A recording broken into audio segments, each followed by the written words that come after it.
Nagu näha, siis on see kõvasti suurem võrreldes sellega, mis ennem oli.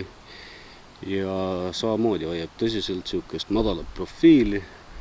Et kui võib-olla õrnad lehtedega veel ära kattasid pealt, et siis saaks isegi siukse nõnna nimetatud kamotoonides asja. Sisse vaadates kinnisvara on uhke. On veel üks magamistuba ja siis siuke laoruum olemas.